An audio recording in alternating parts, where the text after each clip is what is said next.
Hello everyone, আজকে তোমাদের সাথে একটা শাড়ি টিপিং ভিডিও শেয়ার করব। তো আমার মডেল একটা সুন্দর স্কার্ট পরে আছে এবং আমি একটা শাড়ি নিয়ে নিয়েছি, যেটা হাফ মতন আমি কুচি করে নেব। সামনে একটু ছেড়ে রেখেছি, তাছাড়া বাদবাকি সমস্তটাই আমি কুচি করে নিয়েছি এবং সেটাকে আমি টাক করেছি পিছন দিকে। এরপর আমি সামনে যেটুকুন মানে ছেড়ে রেখেছিলাম সেটাকেও কুচি করে নিয়েছি এবং সেটাকে সেফটি পিন দিয়ে সিকিওর করে সামনে আমি টাক করে নিয়েছি। এরপর যে প্লিটটা তৈরি হয়েছে সেটাকে ভালো করে আমি প্লিট করে নেব এবং সিকিওর করে নেব। এরপর সামনে যে আঁচলের পজিশন আছে সেটাকেও আমি ভালো করে প্লিট করে নিয়েছি, ওটাকেও সিকিওর করে নিয়েছি। কেন সিকিওর করা থাকলে খুলে যাওয়ার চান্স থাকে না।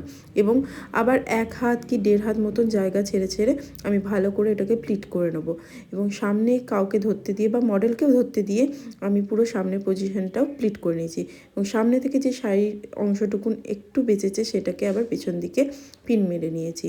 তোমরা চাইলে এখানে সেফটি পিন দিয়েও পুরো আঁচল পজিশনটাকে সুন্দর করে প্লিট করে নিতে পারো। এছাড়া একটা সুন্দর বেল্ট নিয়ে সেটাকে ভালো করে সেট করে নিতে পারো।